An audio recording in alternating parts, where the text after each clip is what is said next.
지난 추석에 둘째 시동생과 남편이 대판 싸웠습니다. 우선 이야기에 앞서 간단히 배경 설명을 하자면 맞이인 남편과 둘째 시동생은 2살 터울입니다.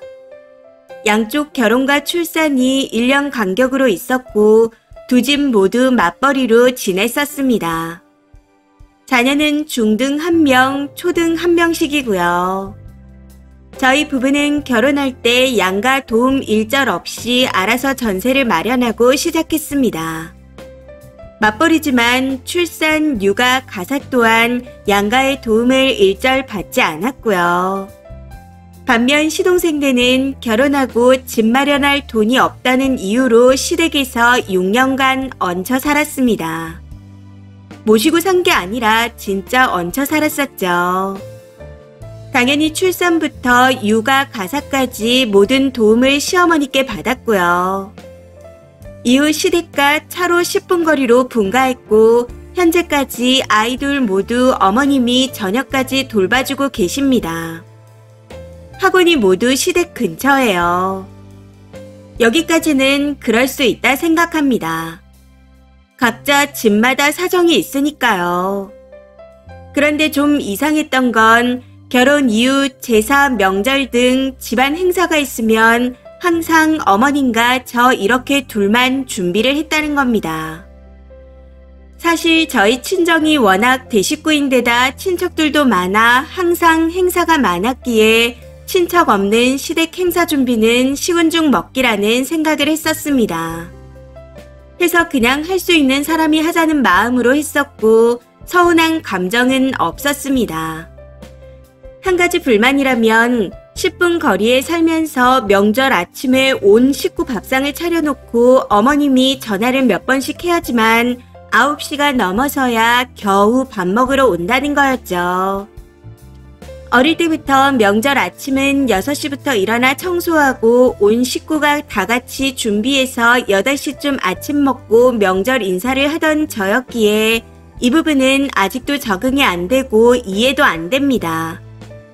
근데 이건 저뿐만이 아니라 남편도 불만이 많았나 보더라고요. 이번 명절에 결국 남편이 폭발을 벌였거든요. 명절 전날 언제나처럼 음식을 준비하고 남편과 아버님이 보조를 해주던 중이었는데 오후 1시가 넘도록 시동생도 동서도 안 나타나는 겁니다. 전화도 안 받고요. 2시쯤 전화하니 그제야 일어났다고 바로 온다 했었는데 3시가 넘어서 오더군요. 여기서 참고로 말씀드리자면 현재 동서는 전업이고 시동생은 이직을 준비 중입니다. 아무튼 남편이 좀 화가 난 건지 엄마랑 형수만 맨날 하는 건 미안하지도 않냐? 다른 날도 아니고 명절이라도 아침에 좀 일찍 와서 준비도 같이 하면 좋지 않냐? 10년 넘게 일하는 건 좀 아닌 것 같다 하면서 투닥거렸습니다. 그랬더니 갑자기 시동생이 우리가 옆에서 살면서 더 자주 보고 더 잘하는데 뭐가 문제야. 그러니 명절 이 정도는 넘어가줘도 되는 거 아니야? 딱 이렇게 말하더군요.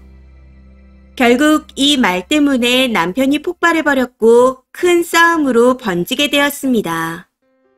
저도 시동생의 말에 정말 어이가 없더라고요. 본인들이 필요해서 옆에 살면서 온갖 도움은 다 받으면서 정작 부모님이 도움을 필요로 할 때 도움을 준 적은 단 한 번도 없었습니다. 자잘하게 볼일을 보는 은행 볼일부터 시작해서 병원 검사까지 편도 1시간 거리에 사는 저희가 모시고 다녔고 생활비 용돈은 똑같이 드리고 있었습니다. 오히려 여행은 저희가 더 많이 모시고 다녔고 본인들은 가까운 찻집 한번 모셔간 적이 없었네요. 그런데도 여태까지 본인들이 더 잘했으니 형과 형수가 더 하는 게 당연하다는 생각을 가지고 있었다는 게 정말 기가 차더라고요. 아무튼 그렇게 대판 싸우고 난 후 당연히 추석 당일 시동생은 오지 않았고 동서만 아침 일찍 왔습니다. 저희 부부는 시누이가 오는 것도 안 보고 남편이 빨리 친정에 가자 해서 짐을 챙겨 나와버렸고요. 그런데 어머님이 남편한테 전화를 하셔서는 형만한 아우 없다고 남편한테 참으라고 하시네요. 이후 한참을 통화를 하다 전화를 끊고 난 후 우리도 명절 전날 갈 필요 없을 것 같아. 명절 음식도 이젠 하지 말라고 할 테니까 당일 아침에 부모님 얼굴만 보고 오자. 내 부모지만 어떻게 저렇게 말하냐. 진짜 화난다. 하고 말하더군요. 이후 막내 시누이가 전화를 해와서 남편을 달래주며 둘째 오빠 진짜 어이없다. 명절에 꼭 안 봐도 되니까 앞으로 안 와도 돼. 하는 말까지 해주는데 고맙게까지 했습니다. 그런데 아무리 생각해도 모르겠네요. 도대체 어느 부분에서 시동생이 얼마나 엄청나게 잘하고 있었던 걸까요? 시동생네가 저희가 하는 거 이상의 뭔가를 했었다면 저희가 모를 수가 없습니다. 아버님께서 자잘한 거 하나까지 다 말씀하시거든요. 10년이 넘는 기간 동안 작은 것부터 시작해서 시댁의 큰 행사까지 전부 챙기며 살았는데 이제는 저도 손을 놓아야겠습니다. 앞으로 남편을 중재할 생각도 없네요. 그냥 하고 싶은 대로 하게 놔둘 생각입니다. 중재할 이유도 없는 것 같고요. 당장 다음 주에도 시댁에 행사가 있는데 그냥 얼굴만 비추고 오던지 남편만 보낼 생각입니다. 지금으로서는 남편도 안 간다고 하는 상황이라 이 또한 남편이 알아서 하게 둘 생각이네요. 앞으로 저도 힘들게 일할 필요가 없을 것 같습니다. 댓글입니다. 첫 번째, 시부모님한테는 시동생네가 아픈 손가락입니다. 사실 알게 모르게 돈도 몰래 시동생네에 많이 줬을걸요. 시동생도 부모가 지 편들 걸 아니까 나대는 거고요.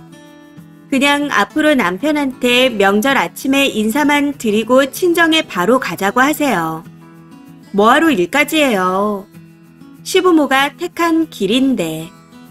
시어머니가 하다가 힘들면 차례도 없어질 겁니다. 설마 지금까지 안 한 동서가 하겠나요? 결국 동서만 개꿀이네요. 두 번째, 부모가 자식을 잘못 키웠습니다. 진작에 정신 차리고 둘째를 제대로 키워야지 옆에다 끼고 하나부터 열까지 다 해주면서 지네들이 해야 할 건 제대로 안 가르친 게 큰 잘못입니다. 그냥 남편이 하자는 대로 해요. 물론 시모가 님한테 전화해서 같이 하자 말하겠지만 잘 커트하시고요. 세 번째, 10년이나 참고 살았다니 어지간히 무딘가 보네요. 저라면 두어 번 참고 바로 손을 뗐을 텐데. 시부모가 스스로 복을 찬 것 같습니다. 요즘 님 같은 며느리가 어디 있다고. 늦게나마 남편이라도 깨달았으니 다행입니다.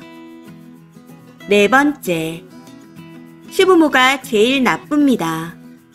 첫째 며느리 보기 안 미안한가? 남편이 가자고 해도 네 말 듣고 생각해보니 나도 10년을 했으면 할 만큼 한 것 같다. 이렇게 말하고 그만 가세요. 그런데 신우 오는 거 안 보고 친정 가는 건 당연한 거 아닌가요? 화나서 신우 안 보고 왔다는 걸 보니 그냥 님이랑 님 남편이 시가의 호구였네요. 다섯 번째, 저러면 아들 둘 다 망치는 걸 모르는 것 같습니다.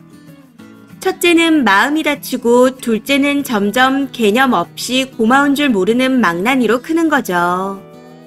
첫째는 당신들이 안 도와줘도 알아서 척척하고 둘째는 당신들 도움 없이는 뭘 못하니까 도와준다고 말하겠지만 그게 차별이고 애들을 망치는 겁니다. 그냥 남편이 알아서 하게 두세요. 금방 또 마음이 바뀔 수도 있거든요. 대신 남편이 마음이 바뀌더라도 님은 시댁에 가서 일하지 마세요.